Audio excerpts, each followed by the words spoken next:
Auto ancillary company जेएनए एक्सेल्स की करेंगे क्योंकि नंबर्स आए हैं और चौथी तिमाही तो मजबूत रही ही है कंपनी की, लेकिन अगर आप FY23 के भी ओवरऑल नंबर्स देखेंगे तो भी काफी मजबूत रहे हैं। आय गाइडेंस भी बेहतर रही है, मुनाफे में करीब 87% का उछाल रहा है। और इसी पर बातचीत करने के लिए जेएनए एक्सेल्स के प्रेसिडेंट और CEO रणवीर सिंह हमारे साथ मौजूद है। रणवीर जी, कंग्रेचुलेशन पहले तो अच्छी अर्निंग्स के लिए। और अगर हम पिछले पूरे साल की ग्रोथ देखें तो लगभग 24% की रेवेन्यू ग्रोथ आपने FY23 में पोस्ट की है। 20% की आप ग्रोथ लेकर चल रहे थे। तो पहले तो ये जानना चाहेंगे कि कंसीडरिंग इतनी अच्छी परफॉर्मेंस रही है कंपनी के लिए, अब जो फाइनेंशियल ईयर शुरू हो चुका है इसके लिए क्या आउटलुक बन रहा है रेवेन्यू ग्रोथ के पर्सपेक्टिव से? दीपाली जी, गुड आफ्टरनून और नमस्कार। जो इस साल में जो लास्ट ईयर था, पहले मैं उसके बारे में आपको थोड़ा बता दूं। तो लास्ट ईयर में हमारे जो एक्सपोर्ट्स और डोमेस्टिक ऑफ हाईवे सीवी और ऑल सेगमेंट्स का जो परफॉर्मेंस था और डिमांड थी वो बहुत पॉजिटिव थी, स्ट्रॉन्ग थी, और जिसकी वजह से कंपनी ने रिकॉर्ड सेल्स और जो प्रॉफिट है, बॉटम लाइन है, उसको अचीव किया है। और जो ये साल अभी स्टार्ट हुआ है तो इसमें भी हमें काफ़ी उम्मीद है, जो डोमेस्टिक मार्केट है काफ़ी ग्रो करेगी। अगर हम लास्ट ईयर देखें, जो सीवी मार्केट है 30% से ज़्यादा ग्रो की है। ट्रैक्टर मार्केट जो है वो ओवर 10.5% ग्रो किया है, और ट्रैक्टर का बेस काफ़ी बड़ा है, जो कि 1 million tractors per year assembly हो रही है, जिसमें 1 लाख ट्रैक्टर की वृद्धि हुई है। तो इसमें एक्सपोर्ट में जो हमारा प्रेजेंट सिनेरियो है, सीन है, उसमें नॉर्थ अमेरिका जो है वो करेक्शन ले रहा है। 10 to 15% डिमांड उसकी लो है। यूरोप की डिमांड स्ट्रॉन्ग है, स्टेबल है। साउथ अमेरिका स्टेबल है।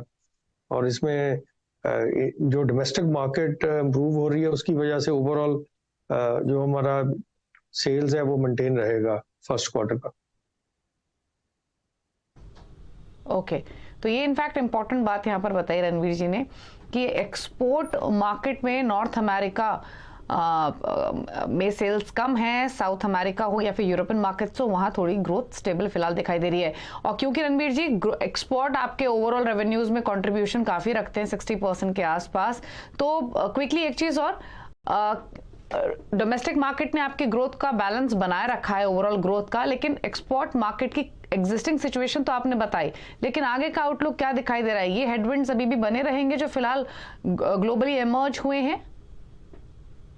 दीपाली, जैसे लास्ट ईयर हमने गाइडेंस 10% दी थी, लेकिन कंपनी ने 24% ग्रोथ हुई है उसमें, क्योंकि जो आगे के 3 क्वार्टर है उसका हम इमीडिएटली कोई आइडिया नहीं लगा सकते, उसकी विजिबिलिटी नहीं देख सकते। लेकिन फर्स्ट क्वार्टर जो है यूएस नॉर्थ अमेरिका स्लो है, डोमेस्टिक जो है मार्केट स्टेबल है। लेकिन मैं तो ये कहूँगा, ये बहुत it is too early to say anything जो है अबाउट सारे साल का। लेकिन हमने जो इंटरनल टारगेट रखे हैं, तो मिनिमम अगर हेडविंड भी चलेंगी तो हम मिनिमम 8 to 10% ग्रोथ करेंगे इस साल में। ओके, 8 to 10% की ग्रोथ एक्सपेक्ट कर रहे हैं अगर हेडविंड्स रहे तो भी। अच्छा, अगर हम आपके मार्जिन देखें तो पिछले पूरे साल तो 14 से 16% के बैंड में आपके मार्जिन रहे, क्वार्टर 4 में 15.5% के आसपास के मार्जिन रहे। मार्जिन को लेकर आउटलुक क्या है? दीपाली जी, अगर आप पूरा 4 to 5 years ट्रैक देखें तो हमारे मार्जिन 14 to 16% में स्टेबल हैं, और इसको हम मेंटेन कर रहे हैं, और आगे भी हमारी गाइडेंस मार्जिन की अराउंड 15% है। ओके, चलिए, तो 15 to 16% इसी बैंड में मार्जिन अगले साल भी रहेंगे, यानी इस करंट फाइनेंशियल ईयर में। और ग्रोथ कंपनी आगे भी स्ट्रॉन्ग एक्सपेक्ट कर रही है, डोमेस्टिक मार्केट्स अच्छा परफॉर्म करते हुए। चलिए, शुक्रिया रणवीर जी आने के लिए शो में, अर्निंग्स पर बातचीत करने के लिए, आउटलुक देने के लिए। गुड लक आपको कमिंग क्वार्टर्स के लिए, थैंक यू। तो ये थी जेएनए एक्सेल्स के मैनेजमेंट। और स्टॉक पर नजर डालेंगे तो 807 के लेवल से फिलहाल ट्रेड करते हुए 2.5% के दबाव के साथ। चलिए।